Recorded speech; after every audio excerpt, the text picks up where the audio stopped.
పరిపూర్ణ బోధ అంటే అన్ని మార్గాలని విచారణ చేసి ఒక్కొక్క మార్గంలో ఏమేమి తప్పులు ఉన్నాయో గుర్తించి వాటన్నింటినీ సరి చేసుకొని ఒక పరిపూర్ణమైనటువంటి అంటే ఏమాత్రం తప్పు లేని 100% కరెక్ట్ అనేలాగా చెప్పినటువంటి సిద్ధాంతం అని చెప్పారు. అది నిజంగా సత్యము హర్షణి. మన బోధ క్రమంలో సాంఖ్యము, తారకము, అమరస్కము, మహావాక్య విచారణ అనేది మనకు సాధారణంగా జరుగుతుంది.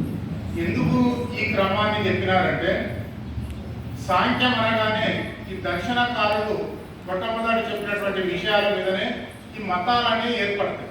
ఈ దర్శనకారులు 3 భాగాలుగా వచ్చారు. వాళ్ళు ఒకటి సాంఖ్యం మొదటిది.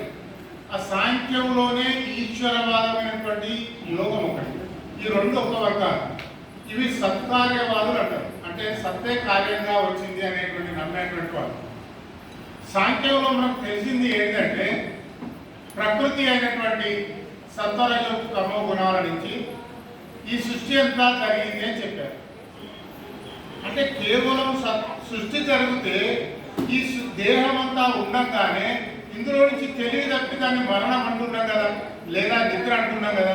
కాబట్టి ఈ వస్తువుని వాళ్ళు చెప్పలేకపోయారు.